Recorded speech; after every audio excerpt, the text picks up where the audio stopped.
Bonjour tout le monde, j'espère que vous allez bien. Bienvenue à Bien commun podcast, un podcast où on se pose différentes questions sur des enjeux environnementaux du 21e siècle afin de mieux les comprendre. Aujourd'hui, on a été accompagné de Valérie Tremblay, une chargée de projet chez Équiterre, et on se posait plus de questions sur la mobilité durable. Donc, on a abordé vraiment la mobilité durable de manière très générale et on a abordé plein de points différents. Donc, Eric, Je te laisse faire un petit topo là-dessus. Merci, Eric. Ben, c'est ça, quelques éléments qu'on a touchés avec Valérie. D'une part, on est vraiment venu définir d'entrée de jeu c'est quoi la mobilité durable. Pour moi, c'est un concept qui n'était pas super clair. Fait qu'on est venu voir justement, comme tu dis, ce que ça englobait exactement. On a parlé notamment de l'impact environnemental des véhicules, fait que les véhicules personnels, si on veut, dans quelle mesure, justement, ça a un impact sur l'environnement par l'entremise des émissions de GES qui en découlent. On a aussi parlé de quelles sont, de manière plus générale, les bonnes pratiques en matière de mobilité durable. Fait que de mémoire, c'est l'acronyme RTA définit bien justement comment voir la mobilité durable. Donc, à la source, on essaie de réduire notamment justement nos déplacements tout court. Puis, ultimement, on a aussi vu le rôle des gouvernements, puis les différentes actions et programmes qu'ils ont en place. Donc, autant au niveau du palier fédéral que provincial, ces deux paliers de gouvernement-là ont différents programmes, différents incitatifs ou réglementations en place qui visent justement à assurer une mobilité durable dans le temps. Oui, puis on a aussi abordé un rapport d'Équiterre qui vient tout juste d'être émis hier, qui vise à comparer les véhicules à la consommation de tabac. Donc, c'était vraiment de faire le parallèle entre les mesures qui ont été appliquées au tabac, comment est-ce qu'on peut transposer ça à l'utilisation des véhicules. Donc, je vous en dis pas plus, mais c'est quand même bien intéressant comme parallèle. Bonne écoute tout le monde.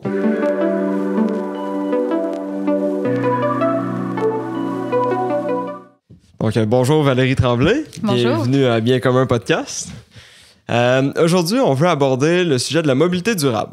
Donc, savoir un peu plus c'est quoi les différents enjeux, c'est quoi qui freine la mobilité durable. Donc, on va plonger un peu plus dans ce sujet-là. Mais tout d'abord, peut-être tu pourrais commencer par te présenter brièvement, nous parler un peu de toi. Oui, ben merci tout d'abord de m'accueillir aujourd'hui. Donc, Valérie Tremblay, ça fait 3 ans que je travaille chez Équiterre, d'abord comme conseillère, puis aujourd'hui comme chargée de projet en mobilité durable. J'ai travaillé sur plusieurs dossiers allant de l'électrification des transports à la hausse des camions légers. Puis aujourd'hui, je me consacre davantage sur l'encadrement de la publicité automobile. Au-delà de ça, j'ai aussi un parcours académique en environnement et développement durable à l'Université de Montréal. Je me suis spécialisée notamment en enjeux sociaux et de gouvernance. Donc, pour moi, être ici aujourd'hui, c'est quand même particulier, comme l'est mon rapport à la mobilité durable. Donc, je dois dire que ça fait plusieurs années maintenant que j'habite à Montréal, qui est un peu l'Eldorado des modes de transport, des rues piétonnes et des pistes cyclables. Par contre, j'ai grandi et vécu pendant longtemps à Gatineau, dont la situation en termes de transport et d'aménagement du territoire est assez semblable à celle de Québec. Donc, il y a moins de 5 ans encore, j'étais obligée, en raison des longues distances à parcourir, du manque de transport en commun, de me déplacer 90% du temps en auto solo. Donc, je suis assez consciente que la réalité de Montréal est absolument pas la même pour le reste du Québec. Mais je tiens à dire que lorsqu'on parle de mobilité durable, puis on va l'aborder aujourd'hui, il y a différentes étapes pour y parvenir et des fois, le tout à l'auto, c'est un peu un incontournable, mais il y a des solutions à ça pareil. Cool, mais super intéressant. Puis moi, j'aurais le goût d'entrée de jeu de te demander, on utilise le terme mobilité durable depuis quelques instants déjà. Serais-tu capable de me définir c'est quoi exactement la mobilité durable? Oui, tout d'abord, je peux vous dire un peu comment Équiterre travaille sur cette question, puis après en venir à c'est quoi la définition, parce que vous allez voir que juste dans nos projets en soi, tous nos projets vont s'inscrire dans chacune des 3 étapes de la mobilité durable. OK. Donc, peut-être les auditeurs, auditrices qui ne connaisseraient pas Équiterre, on est une organisation non gouvernementale. Ça fait 30 ans qu'on travaille pour créer des solutions, transformer les normes sociales, adopter des politiques publiques qui sont compatibles avec l'environnement et le climat au Québec, au Canada. Donc, on a des expertises, des initiatives qui vont se diviser en 4 axes d'action. L'agriculture, l'alimentation, la consommation, la production, le climat et l'énergie et finalement le transport et la mobilité. Donc, en transport et mobilité, on a plusieurs projets d'éducation, de recherche, de relations gouvernementales en cours. On a d'abord des projets en électrification des transports, plus spécifiquement des véhicules légers, des autobus scolaires. Également des projets en transport collectif et actif. On a notamment une initiative qui s'appelle VéloVolt, qui fait la promotion du vélo assistance électrique comme alternative à l'auto pour se rendre au travail. OK. Et finalement, on a des projets de réduction de l'auto, donc tant au niveau de la taille que du nombre de véhicules et aussi de la publicité automobile. Donc, dans l'ensemble, toutes nos initiatives visent à réduire la dépendance à l'auto, spécifiquement l'automobile à essence, puis de ses impacts sur l'environnement et la santé, donc au profit d'une mobilité durable. OK. Super. Puis Equita, vous en faites vraiment beaucoup, mais je pense que vous faites encore plus que ça. Moi, je me rappelle, il y a 1 an et demi, j'ai été contacté, je pense que c'était par téléphone, pour signer une pétition. OK? Sur quoi? C'était sur la loi 29. OK. Puis là, je m'étais informé un peu, puis là, j'ai fait « Ah, OK, je vais signer la pétition. » Ou j'avais vu passer ça sur Internet, je me rappelle pas trop. Mais bref, j'avais signé la pétition. Puis là, 1 an plus tard, j'ai été rappelé par quelqu'un d'Équiterre, ou en tout cas un consultant chez Équiterre, pour faire un suivi de cette pétition-là. Puis là, il m'annonçait que finalement, la loi 29 avait passé. Puis T'avais gagné. Ouais, c'est ça, quand on avait réussi à mettre de la pression au gouvernement, puis que là, finalement, la loi 29 allait être mise en place. Puis ça, c'est une loi pour la réparabilité des biens, puis en tout cas, c'est bon pour le consommateur. Fait que, tu sais, vous avez fait un autre... ça, c'est un autre volet dans lequel vous travaillez. Totalement. Donc, en production-consommation, je dirais que dans les dernières années, c'est pas mal notre volet d'activité qu'on a obtenu le plus de gains politiques. Okay. Donc, ça pourrait être pour un autre épisode à part entière. C'est ça. Super intéressant. On le garde pas trop loin. OK, ben super. Fait que là, on sait qu'Équiterre en fait beaucoup en termes de mobilité durable. Mais là, c'est ça. La mobilité durable, on a eu quelques exemples, mais c'est quoi plus spécifiquement? Oui, donc dans le cadre de mon travail, mais surtout dans le cadre de mon rapport de fin de maîtrise, je me suis justement intéressée à savoir c'est quoi la mobilité durable, comment elle se différencie des autres approches en transport, mais surtout comment elle se traduit dans le contexte québécois. Donc, j'ai appris plein de choses. Je vais essayer de résumer mon rapport de 80 pages en quelques minutes. D'abord, la mobilité durable, c'est pas un nouveau concept. L'idée d'une approche alternative et plus durable pour le déplacement des personnes remonte au début des années 90 en Europe. Okay. Donc, pour se mettre un peu en contexte, début années 1990, c'est aussi la même période où que le fameux rapport Brundtland pour notre avenir en commun, qui est aussi la pierre angulaire du développement durable, est apparue. Okay. Donc, c'est vraiment une période où on prend de plus en plus conscience des impacts sur l'environnement, notamment des impacts du système de transport. Okay. Parce que, c'est ça, le transport a un gros impact, là, on le sait, sur nos émissions de gaz à effet de serre. Je sais pas, est-ce que tu as des données par rapport à comme c'est quoi la proportion que pourraient représenter les véhicules ou peu importe quoi d'autre, là, juste avoir une idée peut-être de grandeur puis de proportion là, de nos déplacements. Au niveau du transport, je serais curieux. Oui, mettons des données spécifiquement pour le Québec. Au Québec, le transport routier, donc spécifique, plus particulièrement. C'est des véhicules légers seulement, ça, ou c'est tout le transport? Ça va être tout le transport routier, donc on va parler aussi de camions de marchandises. OK. Donc, c'est un peu difficile de segmenter les données, mais on sait qu'il y a quand même beaucoup de véhicules légers sur les routes. Je vais y revenir plus tard. Mais le transport routier au Québec est responsable de 80% des émissions de GS du secteur des transports. Okay. Puis, le secteur des transports en soi, lui, il compte pour la moitié des émissions de GS de la province en raison de sa forte consommation en produits pétroliers. C'est quand même intéressant de noter que le secteur des transports, c'est un des seuls secteurs dont ses émissions de GS augmentent au fil du temps plutôt que diminuer. Donc, c'est assez important comme secteur en termes d'émissions. Fait que 80% qui seraient des automobiles ou des véhicules, ça constitue... Puis l'autre 20% serait quoi? Là, c'est le transport routier. Donc, l'autre 20%, ça peut être du transport maritime, du transport comme les avions. Donc, d'autres types de transport. Okay. Mais on voit que c'est une part assez marginale. Ouais. OK. Donc, une fois qu'on a pris connaissance des différents impacts du transport sur l'environnement, on en est venu à l'apparition du terme mobilité durable. Donc, c'est un peu si on mettait ensemble le terme mobilité, donc qui est la capacité de se déplacer et développement durable. Okay. Donc, avec le temps, on est venu à définir la mobilité durable selon 3 critères qui sont similaires à ceux du développement durable. Donc, tout d'abord, on a satisfaire les besoins fondamentaux d'accès, merci. Donc, par exemple, ça pourrait être j'habite à Montcalm, à Québec. Oui. Tu veux venir à Beauport, Courville, maintenant? Exactement. Est-ce que ce besoin d'accès, ce besoin de déplacement, est-ce qu'il peut être satisfait grâce au système de mobilité? OK. Si oui, ben dans ce cas-là, on parle de mobilité durable. Le deuxième critère, c'est d'assurer l'égalité d'accès aux services de transport.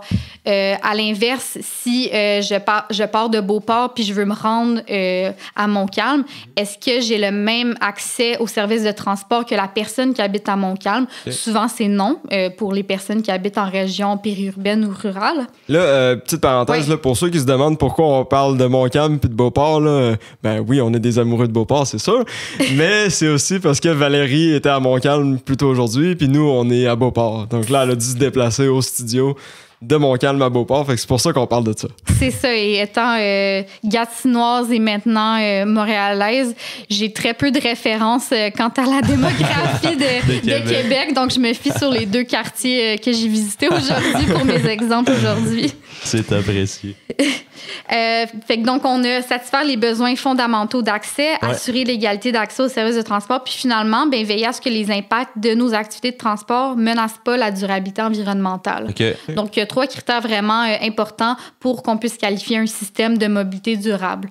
Là, je pense à ça. Mettons, développement durable, d'habitude, les 3 piliers, c'est genre environnement, social, financier. Ouais, là, dans ce cas-ci, il n'y a pas l'aspect économique qui est considéré? Non, l'aspect économique va être davantage remplacé par le besoin d'égalité d'accès. Okay. Mais c'est un bon point que vous amenez parce que trop souvent, les services de transport en commun sont vus comme quelque chose qui doit être rentable, comme un investissement, quand dans les faits, c'est un service public. On ne s'attend pas à ce que nos écoles, nos hôpitaux soient rentables. Donc, pourquoi que nos autobus, nos métros devraient l'être aussi. Mm-hmm. OK. C'est intéressant.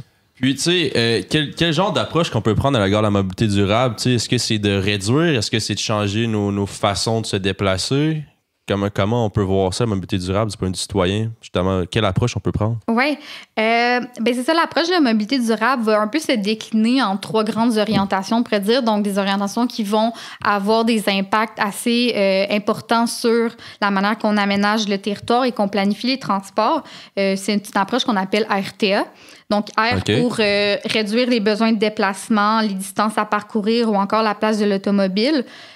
Ça peut être fait notamment en densifiant les villes ou en choisissant délibérément d'habiter plus proche d'où qu'on travaille, d'où qu'on doit se rendre. Ça peut être aussi faire du télétravail. C'est une bonne manière de réduire ses déplacements. Ouais. Ensuite, il va y avoir le T. Donc, T pour transférer vers des modes de transport moins polluants. Donc, c'est simplement, au lieu de prendre la voiture, bien, remplacer ces déplacements-là par l'autobus, la marche, le vélo ou même le covoiturage. Quand c'est possible. Quand c'est possible. Quand c'est possible, c'est ça. Puis finalement, on a le A, donc améliorer la performance des systèmes de transport. Donc, une stratégie commune du A, on pourrait dire, c'est d'électrifier les modes de transport. OK. Ça pourrait-tu être aussi de rendre plus de pistes cyclables, par exemple, disponibles? Ça pourrait être, par exemple, donc d'abord pour avoir les pistes cyclables, donc ça demanderait un transfert vers des modes de transport actifs comme le vélo. Après, dans le A, améliorer, ça pourrait être de mieux entretenir les pistes cyclables. Okay. Donc ça serait d'améliorer la performance, l'efficacité de ce mode de transport-là. Donc ça peut être électrifier les véhicules, ça peut être de les rendre plus efficaces énergétiquement. Donc on vient pas changer en soi la manière que la personne se déplace, mais on vient juste un peu améliorer ce déplacement. Puis est-ce que dans le meilleur des mondes, c'est de respecter cet ordre-là dont tu les as mentionnés? Donc, idéalement, c'est de réduire, puis après ça, on tend vers les autres options. Je suppose que c'est ça le mieux, de réduire à la source d'une part, puis de voir les autres approches aux besoins. Exactement. Donc, un peu comme en consommation, c'est un peu la même chose. Donc, si à la base, on est capable de ne pas avoir de voiture, de se déplacer le moins souvent, mais c'est sûr qu'en termes d'impact sur l'environnement, bien, c'est ce qu'il y a de mieux. Le fait de marcher, ça émet beaucoup moins de GS que de devoir prendre sa voiture, même si elle est électrique. Puis après, si on peut pas marcher pour se rendre à X, Y endroit, bien, est-ce qu'on peut se rendre en autobus, en vélo? Sinon, est-ce qu'on peut prendre le covoiturage pour y aller? Lorsque ça, c'est pas possible et qu'on n'a pas le choix de reposer sur notre voiture solo, bien, est-ce qu'on peut électrifier? Est-ce qu'on peut faire l'achat d'une voiture électrique à la place pour ces déplacements-là? Intéressant. Fait qu'on tente de réduire en premier. Par contre, si on prend déjà le vélo ou on marche, ça pourrait peut-être être bon pour la santé d'augmenter, non? Ben, Là, tu c'est disais, un bon point. tu disais Oui. que la marche avait quand même des gaz, des GES, là. Ben, pour les personnes qui ont le privilège de pouvoir déjà faire tout leur déplacement à la marche, au vélo, continuer comme ça. Tu sais, je pense que l'approche RTA, donc le R, ça s'adresse surtout aux gens qui ont une voiture ou utilisent souvent la voiture. Mais si tu es déjà capable de ne pas avoir de voiture puis que tes distances à parcourir sont assez courtes, que tu le fais à vélo ou à la marche, ça devient bon pour la santé de le faire si tu augmentes, là. Ouais. Mais tu sais, parce que c'est ça, tu sais, moi, le premier, j'ai une voiture, puis la voiture, ça va rester l'option facile. Je l'ai achetée, elle est payée dans mon entrée. Fait que si j'ai à me déplacer, c'est quoi l'option facile? Je vais prendre mon char, je vais pas regarder les horaires d'autobus. Fait que c'est ça, c'est de se questionner, justement, y a-t-il une alternative, tu sais, pour le déplacement que j'ai à faire, pas nécessairement le prendre pour acquis. Ah, j'ai une voiture, je vais l'utiliser, tu sais. Puis des fois, là, on reste surpris. En tout cas, moi, j'ai été surpris. Là. Je suis allé au bureau presque 1 an de temps en autobus. Là, maintenant, je peux le faire en vélo, mais à pied aussi. Mais même dans l'autobus, là, j'aimais vraiment mieux être dans l'autobus 1 heure de temps, même si, tu sais, ça me prenait 1 heure à la place de, mettons, 35 minutes en auto. OK? Ouais. Fait que c'était quand même pas mal plus long. Par contre, pendant cette heure-là, je pouvais en profiter pour Écouter faire des podcasts. plein d'autres choses. Exactement. Ouais, oui, des fois. Mais, tu sais, je pouvais lire un livre, écouter justement des podcasts ou, tu sais, faire d'autres choses de connexes. C'était pas du temps perdu. Tandis que quand tu conduis dans le trafic, c'est du temps perdu. Il y en a même qui vont se fâcher à cause qu'ils viennent de se faire couper ou, tu sais. En tout cas, moi, je trouve qu'il y a plein de bonnes raisons de prendre l'autobus, même si oui, ça demande un peu plus de gestion, ça prend un peu plus de temps, mais au final, c'est du temps qu'on peut facilement retrouver. Là.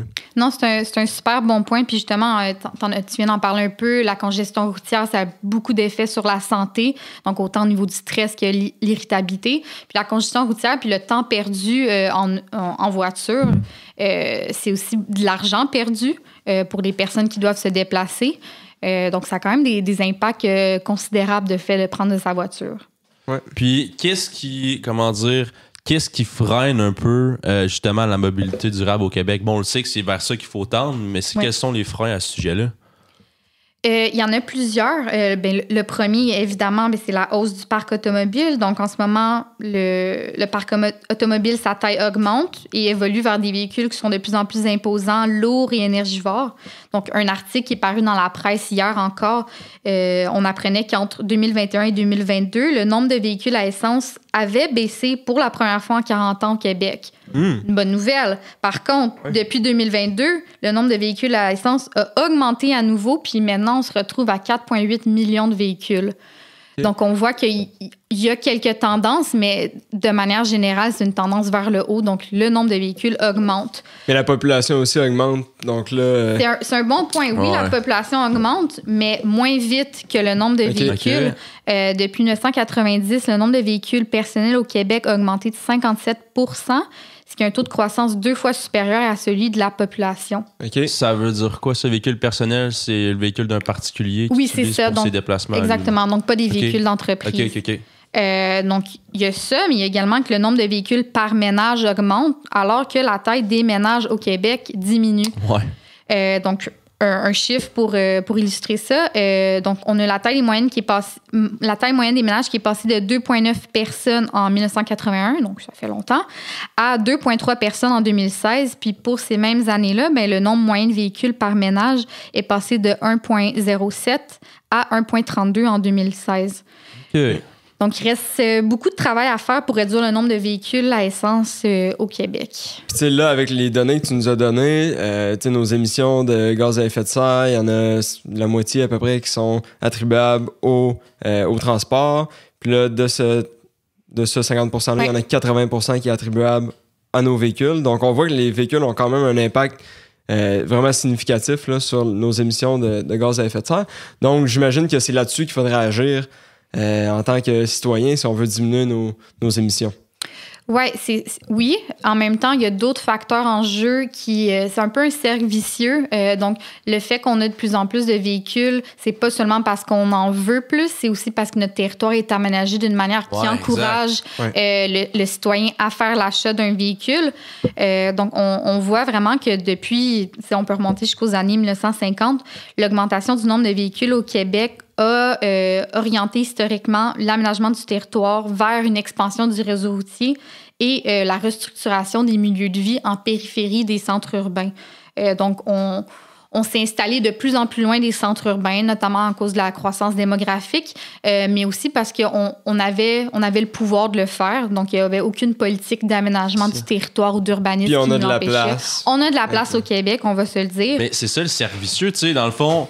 Les villes se sont expansionnées. Ben là, je sais pas c'est quoi le bon mot, mais les villes ont pris de l'ampleur. Les banlieues se sont créées à cause qu'on avait les voitures. Puis là, maintenant qu'on habite plus loin des centres-villes, on n'a plus le choix de continuer à utiliser notre voiture parce qu'on n'a plus de moyens pour se déplacer autrement vu qu'on est loin des centres-villes. Exactement. Donc, aujourd'hui, on est un peu dépendant de l'automobile, puis c'est un service auquel on peut ajouter les services de transport. Donc, on s'installe de plus en plus loin. On n'a pas le choix d'avoir une automobile. Pendant ce temps-là, vu qu'on s'installe de plus en plus loin, mais c'est difficile de desservir une population qui est de plus en plus disséminée sur un territoire, parce que même si les services de transport, c'est pas un investissement, il faut quand même en quelque sorte que ça soit un peu rentable. Idéalement, oui.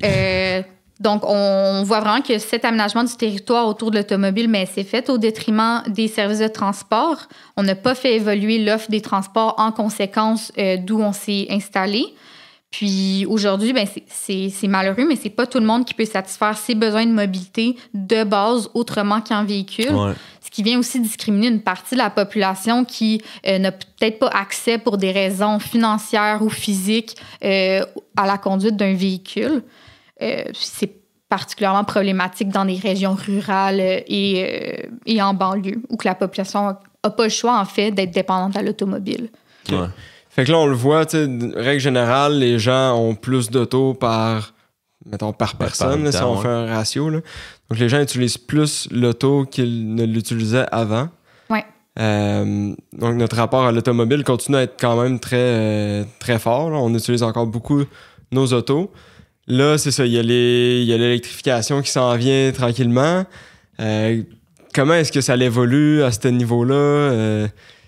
Ça ressemble à quoi, ça, en ce moment, là, les autos électriques? Est-ce qu'on tend vers ça? Ou?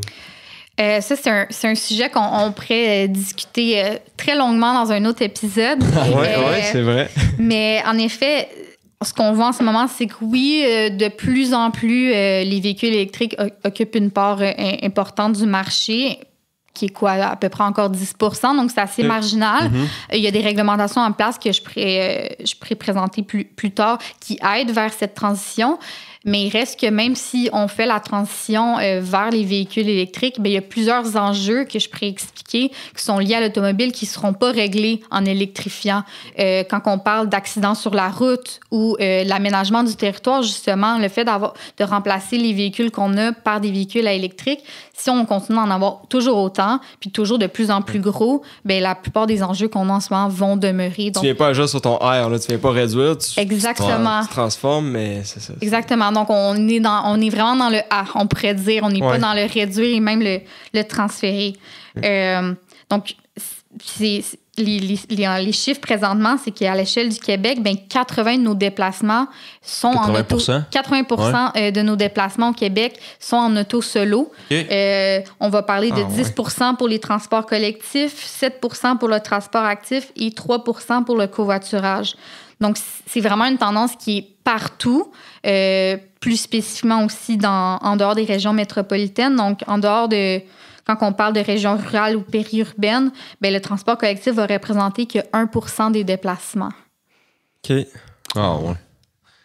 Mais c'est ça, c'est fou. Hein? C'est ça, c'est la dualité. On veut des voitures de plus en plus grandes, on le voit, mais nos déplacements se font la très grande majorité du temps en solo. Fait que, en tout cas, ça vaut vraiment la peine de se questionner. Est-ce qu'on a besoin d'un beau gros VUS? Mais ce qui est vraiment incroyable, c'est que notre rapport qu'on a aujourd'hui à l'automobile, mais n'a pas toujours été comme ça. OK. En ce moment, pour nous, l'automobile a toujours fait partie de notre quotidien. Moi, j'ai aucun souvenir d'enfance où je me rendais à la garderie ou à l'école, autre que l'autobus scolaire, qu'en voiture. Tout était fait en voiture jusqu'à temps que tu te rendes à un âge où tu peux prendre le transport en commun, si tu peux. Mais sinon, aussi longtemps qu'on se rappelle, tous les déplacements, en majorité, se faisaient en voiture. C'est ancré dans notre culture. C'est vraiment ancré dans notre culture, mais pourtant, historiquement, l'automobile était considéré comme un objet de luxe. jusqu'à la fin des années 1920 à peu près. Donc, c'était vraiment les ménages les plus aisés qui pouvaient en avoir. Donc, c'est vraiment après les années 1920 où on a industrialisé la fabrication automobile que là, l'automobile est devenu de plus en plus abordable et accessible, notamment pour la classe moyenne. Donc, je dirais que c'est à partir de ce moment-là que tout a changé. On a commencé à aménager le territoire autour de l'auto. On a vu apparaître les premiers centres commerciaux, les cinéparcs, les motels, ce qui est venu aussi forcer la création de stationnements, qui aujourd'hui, les stationnements font partie du paysage. Oui, puis ça prend de la place, Dieu sait que ça prend de la place. Ça prend de la place, les stationnements. Puis donc, on voit qu'après, progressivement, dans les années 1950, on est dans un contexte prospère économiquement après la Deuxième Guerre mondiale. L'auto devient un objet d'utilité quotidienne. Le pouvoir d'achat, la publicité automobile vont venir pousser les ménages à s'acheter un véhicule. Ce qu'on remarque, Équiterre, on a beaucoup étudié la question à savoir comment la publicité automobile influence l'achat des véhicules. Ce qu'on remarque dans le temps, c'est qu'auparavant, la publicité automobile était surtout axée sur mettre de l'avant les fonctions des véhicules, la sécurité, les pneus, la transmission. Mais là, aujourd'hui, puis dès les années 60 même, on met l'accent sur un style de vie, un statut social qui est associé à la possession du véhicule. Donc, c'est assez courant, puis c'est presque caractéristique de la publicité automobile aujourd'hui que les publicités des véhicules, on parle très rarement du prix, de ses caractéristiques, mais plus, voici le mode de vie qui est associé à ce véhicule qu'on te vend. Les sentiments que tu vas ressentir en ayant ce véhicule-là. Exactement. Ouais, c'est ça, on perd l'objectif fondamental du véhicule qui est de se déplacer du point A au point B. Exact. 100%. Je sais que Henry Ford, là, au début, là, il disait que son véhicule, les gens allaient l'acheter une fois, ça allait être le premier et le dernier véhicule qu'il allait acheter. Fait que, tu sais, on mettait vraiment de l'importance, puis on mettait l'accent sur la durabilité du bien, puis comment il allait perdurer dans le temps. Puis toutes les autos étaient noires au début, là. Puis après ça, là, il y a Dupont qui est rentré là-dedans, puis là, ils se sont mis à peinturer les véhicules. Fait que là, à chaque année, les gens voulaient changer leur véhicule pour justement démontrer que là, ils ont un bon statut financier puis qu'ils sont en mesure de s'acheter.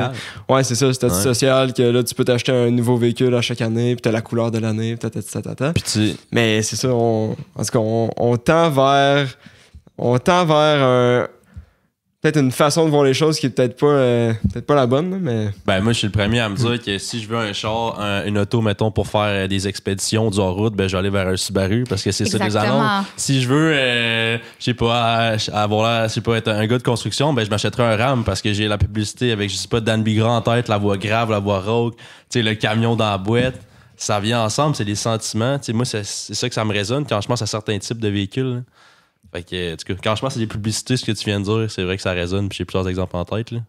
Puis le rôle de la publicité automobile sur les comportements d'achat est quand même pas négligeable. Si je me rappelle bien, les derniers chiffres nous disaient que l'industrie automobile était le deuxième plus grand investisseur en publicité numérique au Canada. Ah ouais. Donc, c'est beaucoup d'argent qui est mis à travers différents canaux pour venir influencer l'achat des véhicules. Puis, ces montants-là se reflètent aussi dans la tendance d'acheter de plus en plus de véhicules également. Fait qu'ils réussissent leur mission, dans le fond. 100%. Je pense pas qu'ils mettraient autant de millions d'argent dans la publicité si ça fonctionnait pas. Définitivement. Puis, quels sont les impacts concrètement? Oui, la mobilité durable, on l'a bien défini, mais concrètement, quels sont les impacts liés à l'usage de l'automobile? Oui, on a parlé un peu au début pour les émissions de GS, mais au-delà des émissions, au-delà des impacts sur l'environnement, il y en a plein d'autres. Je vais tenter de les résumer comme qu'il m'est possible. Par exemple, si on parle sur le plan de la santé, comme plusieurs savent, l'automobile va être source de plusieurs polluants atmosphériques. Un exemple, au Québec, les véhicules à essence, à chaque année, vont être responsables de 1 million de tonnes de monoxyde de carbone. Donc, la pollution atmosphérique dont le monoxyde de carbone fait partie peut entraîner différents problèmes respiratoires et cardiaques. Hey, ça, je pense que je l'ai vécu hier. Je vais vous faire part de une petite capsule de vie. Là, je suis rendu à Sainte-Foy. Puis à Sainte-Foy, il y a quand même beaucoup de véhicules. Là. On s'entend peut-être pas autant qu'à Montréal, là, mais quand même, c'est assez dense. Puis là, je commence à m'habituer à l'heure de Sainte-Foy et tout ça. Mais là, je suis allé au lac Beauport hier. Hey, puis en arrivant là, j'ouvre la porte de mon char et ça sentait bon. Là. L'air était tellement frais. C'est difficile à décrire, mais c'était vraiment pas la même la même qualité d'air, si on veut, que ce qu'il y avait à Sainte-Foy. Mais des fois, on s'en rend pas compte quand on est habitué à un certain niveau de qualité de l'air, tandis qu'on va vers d'autres milieux qui sont peut-être plus près des courants d'eau, c'est mieux boisé. On voit vraiment toute la différence versus les centres urbains. Mais c'est ça a quand même un impact assez important sur la santé. Il y a des milliards de coûts de santé publique qui sont dépensés à chaque année pour le traitement des enjeux de santé respiratoire, cardiaque, qui sont liés au trafic routier. Au Québec? Au Québec, au Canada. Donc, les gains qu'on pourrait faire en diminuant le nombre de véhicules à essence sur les routes est assez important en termes de coûts de santé publique. On en a parlé un peu de congestion routière. Sinon, quand on parle de santé, bien également les accidents de la route, sûrement une des conséquences les plus directes de l'utilisation automobile. On voit par contre que le bilan des accidents routiers, selon la SAQ, va s'améliorer d'année en année. Mais la hausse rapide de la proportion de camions légers sur la route, bien, ça crée des inquiétudes au niveau de la santé et de la sécurité publique. Je vais en parler un peu plus tantôt, mais les camions légers, c'est des véhicules qui sont plus gros, plus hauts, plus lourds. Quand on dit camion léger, c'est un VUS, ça? Ça peut être un VUS, donc un véhicule utilitaire sport. Ça peut être une camionnette comme le F-150 ou sinon une fourgonnette ou une vanne plus communément appelée. Donc, je pourrais en parler un peu plus tard, mais donc, il y a quand même cet enjeu-là pour la sécurité publique qui est de plus en plus présent sur nos routes. Donc, il y a plein d'autres impacts sur la santé, donc la pollution sonore liée au trafic routier, également la sédentarité, donc plus on prend notre voiture, moins on est en forme, on en a parlé un peu. Donc, tous des enjeux qui vont avoir des coûts de santé publique assez importants. Puis, au niveau sécuritaire, c'est quoi l'élément qui fait en sorte que l'arrivée des VUS ou des véhicules plus gros augmente le taux d'accident? Oui, c'est quand tu as un véhicule plus gros, plus long, tes angles morts sont plus grands. Quand les autres usagers de la route, c'est des plus petites voitures ou même des usagers vulnérables comme les cyclistes, piétons, ça se peut que tu les vois moins.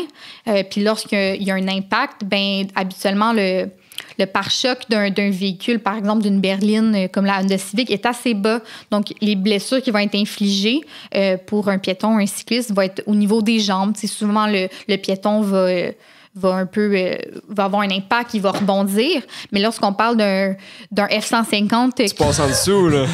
Tu passes en dessous. Les impacts vont plus être au niveau des organes vitaux. Donc, c'est beaucoup plus important. Ça peut même être beaucoup plus mortel également. Donc, c'est vraiment pour ça qu'on pourrait dire que c'est un enjeu plus important pour la sécurité. Intéressant. On a aussi beaucoup d'enjeux au niveau social. On en a parlé un peu que le fait qu'on investisse de plus en plus dans les infrastructures autour de l'auto, ben, ça amène à un désinvestissement dans les autres moyens de transport, comme l'autobus, le vélo, la marche. As-tu un exemple de ça, mettons, des infrastructures routières? C'est quoi? C'est justement agrandir, je sais pas, des banlieues développées, donc créer plus de routes? Ça peut être ça. Ça peut être exactement d'élargir des routes. Ça peut être juste le fait qu'on mette plus de l'argent, mettons, dans un nouveau pont, c'est de l'argent qui pourrait aller pour développer le réseau de pistes cyclables, par exemple, à Québec. En commun. Pour le tramway à Québec aussi. Oui. On va pas trop en parler. Je sais que c'est un sujet délicat à Québec. Mais ça reste que c'est beaucoup d'argent qui est mis dans le développement du réseau autour de l'automobile, de l'argent qui va pas pour justement venir pallier les inégalités d'accès qu'on voit aux services pour les services de transport. Puis juste maintenir les routes, là, je veux dire, on en a beaucoup des routes, mais le fait qu'il y ait vraiment beaucoup d'autos, beaucoup de camions qui passent, ben, ça fait en sorte qu'il faut l'entretenir. Mélanger avec notre climat, mais il faut l'entretenir plus que si c'est un vélo, par exemple. C'est ça, c'est des coûts assez importants. Là. Plus il y a de voitures, plus les voitures roulent, ben, plus les infrastructures vont se dégrader. Et ajoutant à ça l'effet du climat ou qu'il y a une usure plus hâtive. Sinon, pour finir, pour les facteurs sociaux, quand on construit des routes, des stationnements ou n'importe quelle infrastructure routière, c'est une perte d'espace urbain, d'espace public, de vie qu'on pourrait utiliser à d'autres fins qui finalement se retrouvent souvent à être désertes. Les stationnements vides, ça arrive la plupart du temps. Des routes aussi vides, considérant que les véhicules passent en moyenne 95% de leur temps stationnés. C'est beaucoup d'espace qui n'est pas utilisé, qui pourrait servir à autre chose. Moi, j'habite dans un bloc, un multilogement, puis je trouve ça fascinant de me dire, tabarouette, tu sais, mettons, je sais pas, il y a une centaine de logements dans le même bloc. Chaque locataire a son véhicule qui l'attend dans le stationnement souterrain. Mais tu sais, c'est quoi? 90 à 95% des véhicules sont tous parqués là en même temps, tu sais, la majorité du temps. C'est fou, là. Tu sais, ultimement, il y en aurait peut-être une poignée de véhicules qui permettraient de répondre aux besoins de l'ensemble des locataires parce qu'ils ne sont jamais utilisés tous en même temps. Là. Puis j'ose croire que beaucoup des déplacements qui sont faits, ben, c'est pour aller aux mêmes endroits, à l'épicerie, à la banque, à la pharmacie. Probablement les services qui sont les plus près, donc probablement les mêmes services que ces gens fréquentent. Ça t'arrive-tu, Eric? Des fois, t'es sur le pont de Québec, tu regardes à droite, puis c'est ton voisin, dans le char d'à côté. Ça m'arrive pas souvent, Eric. Non, okay. Ben, considérant qu'il y a 4,8 millions de véhicules qui circulent, en effet, les chances que tu croises ton voisin sur l'autoroute peuvent être faibles, mais sait-on jamais. Puis j'en ai parlé un peu des impacts sur l'économie liés à l'automobile. Donc, comme j'ai dit, ben, il y a les coûts de santé publique. Il y a aussi, on a parlé des dépenses publiques qui sont liées à la construction et l'entretien des infrastructures. Ouais. Il y a également 2 facteurs qu'on parle un peu moins, mais c'est l'endettement des ménages. La catégorie de transport, c'est une des catégories de budget les plus importantes pour les ménages. Donc, oui, aujourd'hui, les ménages ont un pouvoir d'achat peut-être plus élevé qu'à l'époque, donc il y a un accès au crédit plus facilement, les revenus ont augmenté, mais parallèlement, l'endettement des ménages vis-à-vis le transport a aussi augmenté, donc vis-à-vis l'achat d'un véhicule, mais aussi les autres frais associés à la possession automobile. Donc, des fois, on se dit, oui, mon véhicule, je l'ai déjà acheté, clé en main, donc j'y ai déjà acheté, j'ai plus d'autre argent à mettre dessus, mais dans les faits, non. C'est fou. Il y a tellement de frais annuels, même mensuels, hebdomadaires qui reviennent associés à un véhicule qui pourtant, si tu prends le transport en commun lorsque possible, bien évidemment, c'est des coûts qui sont pas récurrents. Donc, il y a de plus en plus de ménages qui vont s'endetter pour un véhicule. Donc, c'est la catégorie de dépenses la plus importante après le logement. Ah ouais. Ben, tu sais, c'est fou. Écoute, ça doit être quasiment rendu aussi cher que le logement. Je regarde pour justement changer de voiture. C'est fou, les paiements mensuels, les paiements hebdomadaires qui viennent avec ça, là, c'est de la démesure, là. Le logement laisse pas sa place non plus, là, mais... non, c'est ça, mais tu sais, c'est fou. Si tu prends juste, justement, te loger puis te transporter dans le sens où, mettons, justement, j'ai pas d'alternative, là, acquérir une nouvelle voiture aujourd'hui, moi, je la vis, là, faut que tu économises, là, faut que tu planifies bien tes affaires, puis comme tu dis, ça, c'est avant même que tu mets de l'argent aussi pour l'entretenir, parce que moi, j'ai jamais fait l'exercice, mais ça doit être, je sais pas combien de dollars par année pour l'entretien, là. Je pense que ça peut tourner autour de 5 000. 5 000 par année. Des véhicules, ça, c'est sans compter de l'assurance, ton coût d'immatriculation qui revient chaque année. L'essence, en plus. Hein, plus ton véhicule est gros, plus il te coûte plus cher. Plus il coûte plus cher à assurer, plus il coûte plus cher d'essence. Donc, c'est vraiment, c'est vraiment une roue qui tourne. Puis le dernier facteur économique qu'on parle peu souvent, mais que pourtant on le subit sans s'en rendre compte, c'est la baisse de la valeur économique des propriétés qui vont être situées à proximité des axes routiers. T'habites dans un beau quartier, derrière toi, c'est un champ. Dans quelques années, on t'annonce qu'il va y avoir une autoroute qui est développée dans ta cour, finalement. Je peux te dire que la valeur de ta maison va drastiquement diminuer parce qu'une autoroute derrière toi, c'est du bruit. Donc, c'est la pollution sonore, c'est aussi de la pollution atmosphérique. Ouais. Puis, visuellement parlant, c'est beaucoup moins attrayant d'avoir une autoroute dans sa cour que des champs. Donc, c'est un impact assez important pour les gens qui font l'achat d'une propriété, justement, peut-être pas dans un centre urbain, en banlieue ou plus en région rurale. Sait-on jamais si une autoroute va se construire derrière chez soi? Ça pourrait être un impact assez important. Je l'admets. Moi, je prendrais un champ avec des vaches versus une autoroute en arrière de ma maison. Je sais pas lequel sent le meilleur, là, mais... Ouais, ça, c'est vrai que c'est questionnable. Ouais, c'est vrai, j'ai pas pensé à ça. Puis sinon, finalement, les impacts environnementaux, on en a parlé un peu. Vu qu'on était sur le sujet de l'étalement urbain, quand on construit des nouvelles autoroutes, c'est pas non seulement de l'espace de vie qu'on perd, mais c'est aussi des espaces naturels. Il y a de la déforestation qui doit avoir lieu.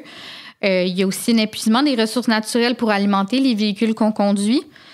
Puis comme on sait, il y a les émissions de gaz à effet de serre qui sont produites par les véhicules qui sont non négligeables.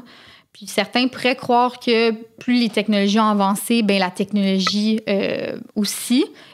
Des moteurs thermiques, mettons, des moteurs. C'est ça, exactement. Donc, l'efficacité énergétique des moteurs a en effet progressé, mais les gains qui auraient été faits en matière de réduction des émissions, ben, ils ont été annulés par le fait qu'on conduit plus. Puis plus gros. Exactement. Donc, le fait qu'on a de plus en plus de camions légers qui pèsent plus lourd, puis qui ont une plus grande puissance de moteur. Fait que, mettons qu'on prend la typique Honda Civic, son efficacité de consommation d'essence, mettons, a augmenté, mais l'affaire, c'est que la personne qui avait une Honda Civic, je sais pas, en 2000, est rendue avec un F-150. Fait que c'est là que tu dis que ça s'annule, mettons. Exactement, c'est ça. Si tout le monde était resté avec des Honda Civic aujourd'hui, les émissions de GS auraient augmenté, mais puisque la plupart des gens se tournent vers des véhicules qui ont une moins bonne efficacité énergétique, bien, ça vient annuler les gains qui ont été faits. Il aurait diminué. OK, ouais, ouais, les émissions auraient diminué. Augmenté.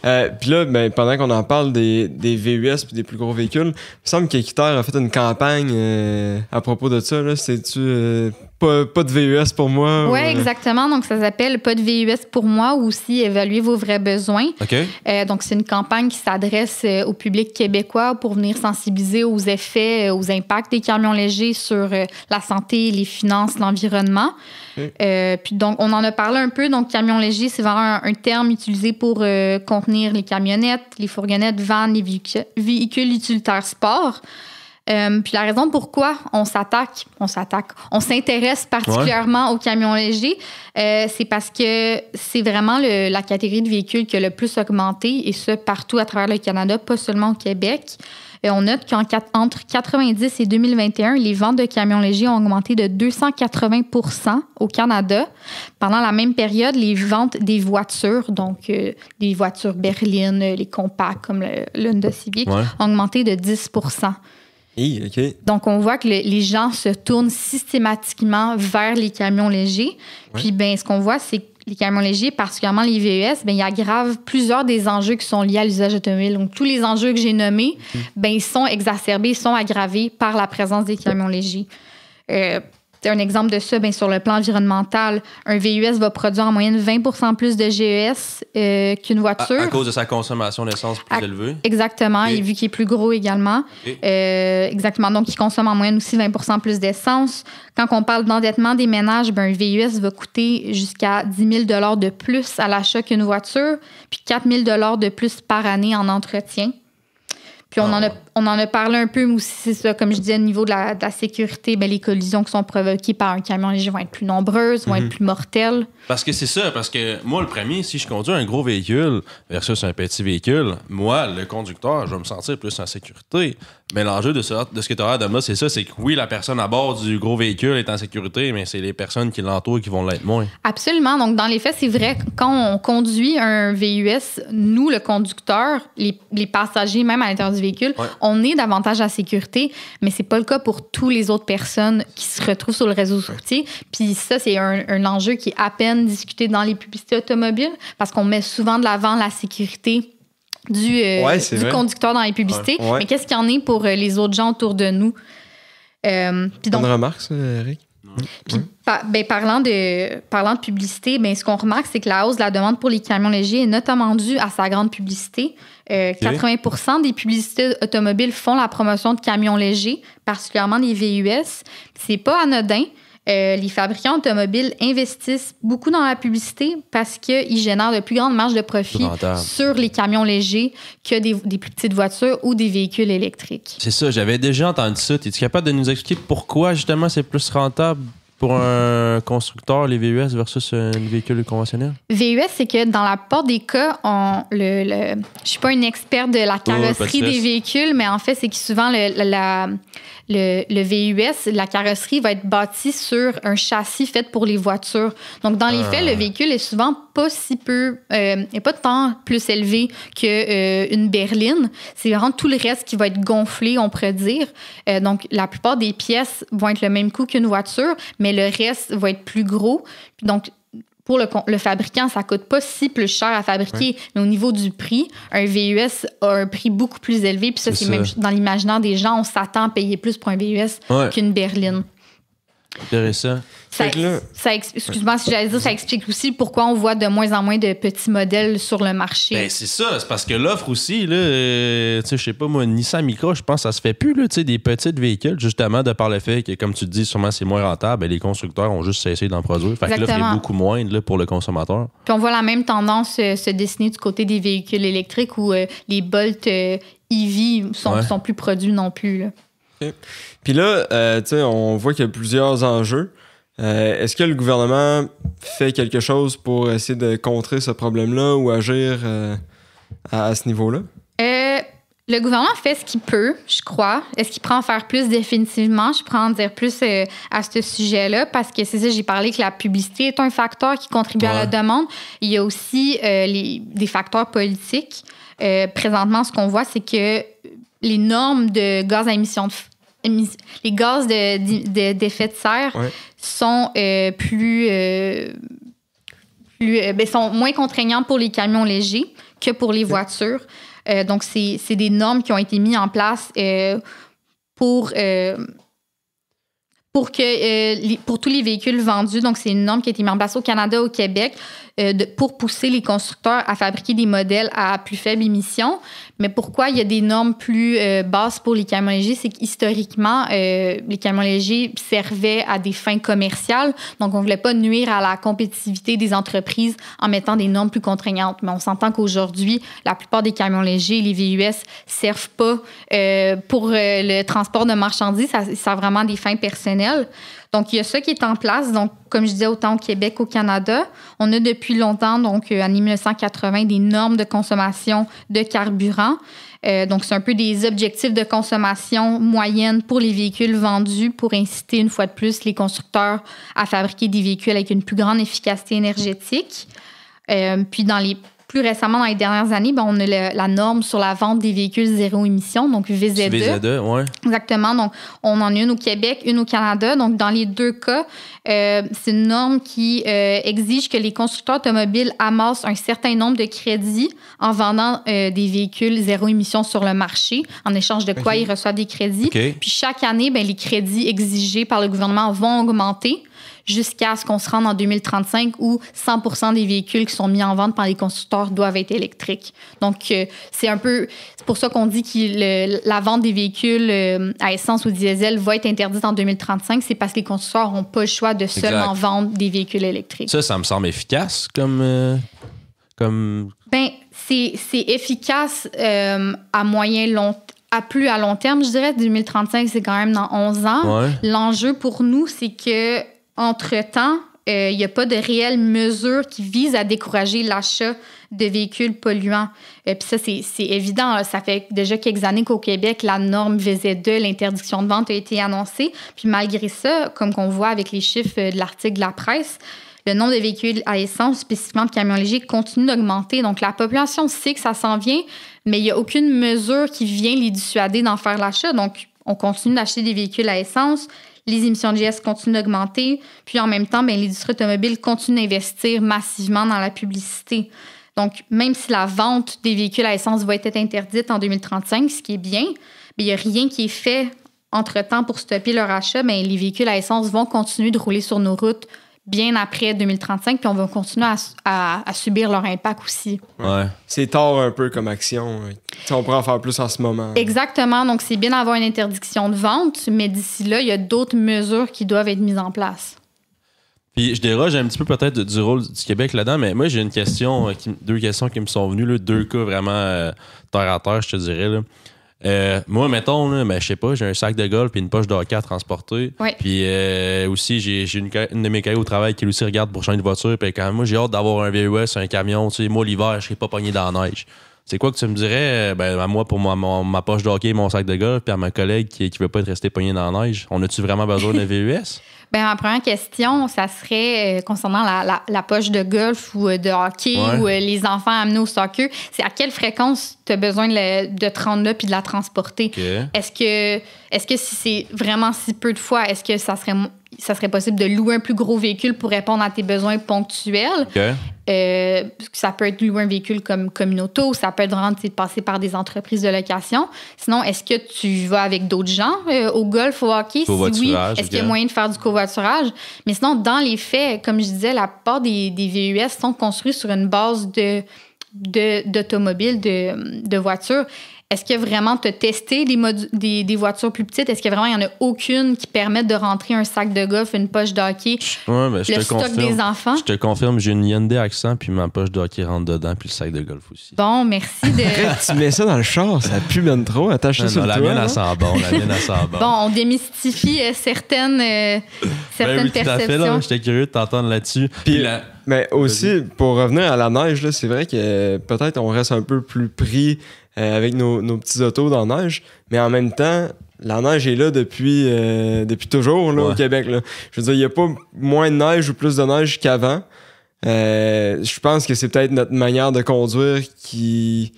On peut s'adapter, là, on peut changer notre manière de conduire. Ou on se fait projeter l'image qu'on a besoin d'un 4x4 ou d'un VUS parce que pour pas avoir de troubles pendant les tempêtes hivernales. Exactement. Peut-être les publicités mettent ça de l'avant aussi. Mais c'est un très bon point qu'on a toujours vécu avec la neige. Là, on en a un petit peu même moins avec les changements climatiques. Mais avant, en 1980, on n'en avait pas de VUS, on n'en avait pas d'F-150, puis on était capable de rouler. Je suis sûre que ça faisait sacrer une couple de personnes pareilles, mais à ce jour, on a même moins de neige historiquement. Donc, pourquoi on aurait besoin aujourd'hui de véhicules plus gros quand on c'est un luxe, c'est un luxe supplémentaire. Exactement. Okay. Puis là, Équiterre ont aussi fait un rapport où est-ce qu'ils comparaient le tabac et les véhicules, je pense. Véhicules polluants. Oui, les véhicules polluants. Est-ce que tu peux nous en dire un peu plus là-dessus? On dirait que moi, je pense aux véhicules, je pense au tabac, puis je me dis, comment est-ce qu'il y a un lien entre les deux? Moi aussi, ça m'intéresse. Bien, dans le fond, c'est comme je disais un peu, on a des mesures qui ont été mises en place par le Québec, le Canada, pour éventuellement interdire les véhicules à essence, ce qui, en passant, n'a jamais été fait pour le tabac. Le tabac n'est pas illégal, on peut en acheter. Mais d'ici là, pour les véhicules à essence, il n'y a aucune mesure qui a été mise en place pour dissuader l'achat. Par contre, l'histoire, la lutte au tabagisme au Québec, au Canada, nous a démontré que les gouvernements ont l'expertise, ont le pouvoir nécessaire pour réduire l'acceptabilité sociale, donc pour dissuader l'achat d'un produit qui est nuisible pour la population, comme les véhicules à essence. Pour les cigarettes, ils ont mis les beaux sourires sur les emballages. C'était une des mesures. Plusieurs mesures, donc je pourrais vous faire un petit historique. Là. C'est quand même un processus de réglementation qui s'est étalé sur 30 ans, mais aujourd'hui, on en voit les effets. Donc, c'est sûr qu'on est on est assez en retard sur le processus de réglementation du tabac, mais il n'est encore pas trop tard. Donc, on voit vraiment la réglementation du tabac, ça, démontrer l'efficacité de mettre en place des mesures d'encadrement sur la consommation d'un produit et pour diminuer ses impacts. Donc, si on regarde des chiffres, au Canada, en 1990, le nombre de personnes qui fumaient était de 31 %. En 1990, c'est à peu près au même moment que les premières lois sur le tabac sont entrées en vigueur. Fait qu'il y a une personne sur 3 à peu près. Exactement. Puis aujourd'hui, en 2022, mais c'est moins de 10 %. Donc, on voit vraiment qu'il y a une diminution de la consommation du tabac et donc de ses effets. Mais parallèlement, les véhicules à essence, pour la même période de temps, donc en 1990 à 2022, ils sont passés de 15 millions à 22 millions. Donc, pourquoi que le tabac, ça a diminué versus les véhicules à essence qui ont augmenté? Mais pour nous, c'est simplement parce que le gouvernement a mis en place des mesures efficaces pour dissuader son achat, sa vente, sa promotion. Puis pour les véhicules à essence, on ne voit pas ça en ce moment et le tabac, ça a été le cas. C'est quoi le parallèle entre les différentes mesures qui pourraient être faites, entre les mesures qui ont été mises en place pour le tabac versus ce qui pourrait être fait pour les automobiles? Oui, donc c'est ça, dans notre rapport, tabac et véhicules polluants mieux réglementés pour freiner la consommation, on a voulu regarder c'était quoi les parallèles au niveau de l'évolution de la consommation, de ses impacts, mais aussi c'est quoi les politiques publiques qui ont permis de diminuer l'usage du tabac au Québec, au Canada, puis comment on peut s'inspirer pour les véhicules à essence. Donc, avant de rentrer dans les réglementations, je tiens à dire qu'on est conscient des nuances entre le tabac et les véhicules. Le tabac, absolument pas nécessaires à la vie, tandis que les véhicules, pour beaucoup de gens, c'est un moyen de se déplacer incontournable. Donc, on n'est pas en train de dire que les deux s'équivalent, mais qu'il y a quand même beaucoup de similarités. Il y a des parallèles à faire entre les différentes mesures. Absolument. Donc, juste à la base, les deux, c'est des sources importantes de pollution de l'air qui ont des impacts importants sur la santé publique. Les deux, à leur manière, sont une source de dépendance. Donc, pour le tabac, on parle que c'est à cause de la nicotine, donc une substance chimique qui est addictive. Par contre, au niveau des produits, des véhicules à essence, il y a aussi une certaine forme de dépendance, donc qui est encouragée par l'aménagement du territoire, le développement d'infrastructures au détriment de d'autres options. Donc, ça fait en sorte qu'on est un peu dépendant malgré nous à l'automobile. Mais la dépendance à l'automobile peut être aussi psychologique. Donc, on a parlé un peu de la promotion du maintien d'une image positive associée au véhicule, au style de vie qui est lié. Donc, pour beaucoup de personnes, la voiture, c'est un bien de prestige. Ça permet de mettre en lumière son statut social, sa réussite professionnelle. Puis c'est sans compter les différents sentiments que nous procure le véhicule, donc liberté, contrôle. Donc, on n'a peut-être pas de dépendance physique comme avec le tabac, mais le lien psychologique qu'on a avec l'automobile est profondément ancré. Donc, les deux, vraiment, une source de dépendance qui est assez difficile de se défaire. Puis, j'en ai parlé un peu, tactique de publicité. Les deux industries ont fait affaire à des stratégies assez semblables pour pousser la consommation d'une part du tabac, d'autre part du véhicule. Donc, on voit des messages assez similaires, donc des valeurs qui vont tourner autour de la masculinité, la liberté, la compétitivité, la séduction, le prestige. On voit aussi même que les messages véhiculés par les publicités, ils vont être contradictoires avec la science. Donc, à l'époque, il fut un temps qu'on vendait le tabac comme étant bon pour la santé. Donc, on avait des médecins parfois fictifs qui venaient vanter les mérites du tabagisme. Exactement. Puis aujourd'hui, on voit un peu la même chose avec l'automobile. Donc, on vient vendre l'automobile comme étant liée à la nature, une façon de se connecter à l'environnement. Puis aussi, la voiture étant liée à des activités physiques, le hockey, le patinage, la raquette. Ce qu'on voit dans les publicités automobiles. C'est ce qu'on voit, mais dans les faits, comme on en a parlé, l'automobile est synonyme de sédentarité et pas d'activité physique. Mais ce qui va vraiment rapprocher, en particulier les publicités automobiles et celles du tabac, comme on parle un peu, c'est tout l'aspect style de vie. Donc, on ne vend pas simplement le produit, on vend une expérience associée au produit. Les sentiments. Exactement. Donc, tout ça, leur impact, les stratégies utilisées, l'attachement qu'a la population, ça, pour nous, ça fait en sorte qu'il y a beaucoup de règlements qui ont été passés pour le tabac qui pourraient être efficaces dans une certaine mesure pour l'automobile. Parce que, corrige-moi si je me trompe, mais justement, la cigarette, à une certaine époque aussi, c'était vu comme justement une espèce de marque de prestige, 100%. T'es cool de fumer.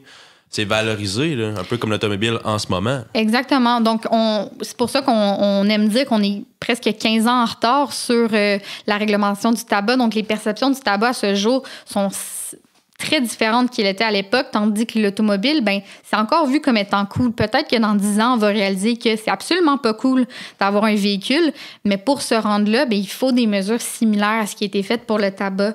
Donc, pour le tabac, en parlant de ça, il y a plusieurs mesures qui ont été mises en place, donc des mesures de plus en plus contraignantes qui, même encore à ce jour, sont renforcées. Donc, on est venu encadrer l'usage, la promotion, l'affichage des produits, des lois qui ont été passées au Québec, au Canada et dans plein d'autres provinces pour encadrer le tabac.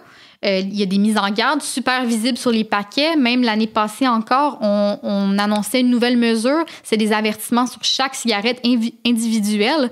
Donc, on va toujours de plus en plus loin.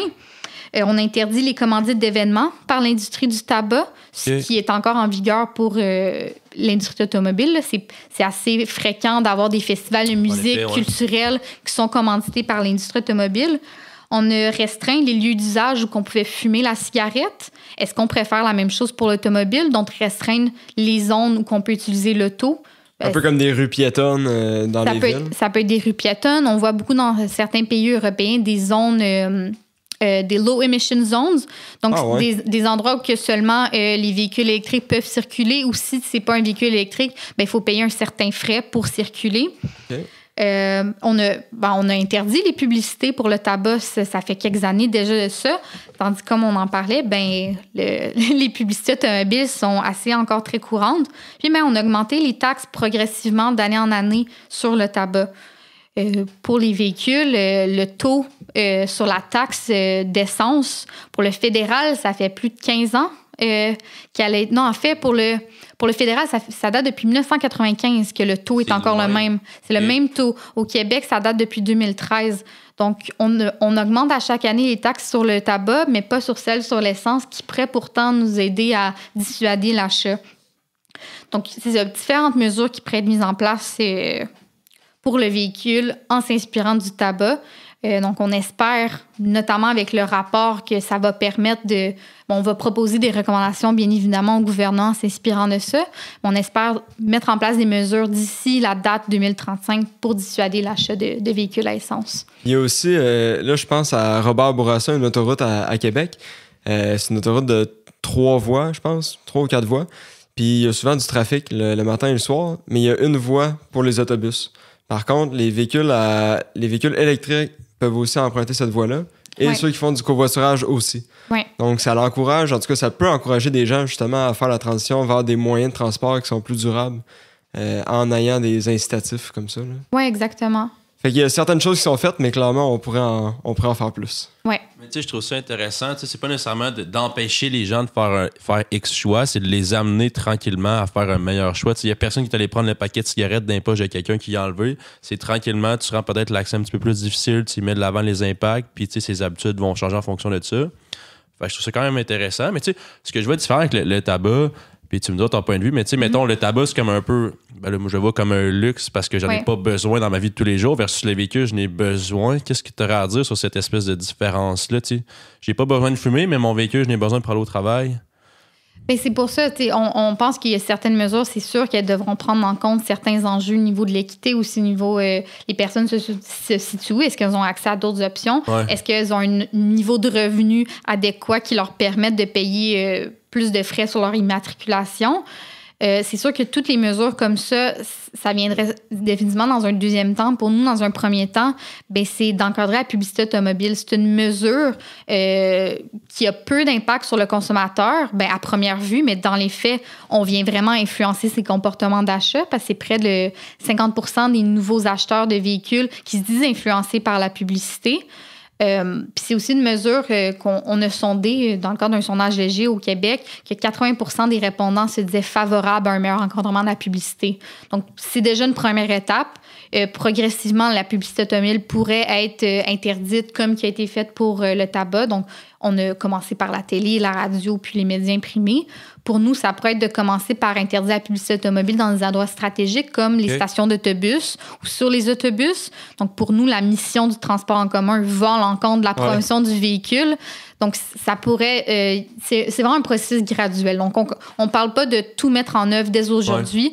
Comme un peu qui a été fait pour le tabac, ça s'est échelonné sur très longtemps. On mise pas sur un 30 ans de réglementation. On veut quelque chose un peu plus court. Mais ça serait graduel, certainement. C'est de s'inspirer de ce qui a déjà été fait dans le passé puis essayer de le transposer aux automobiles.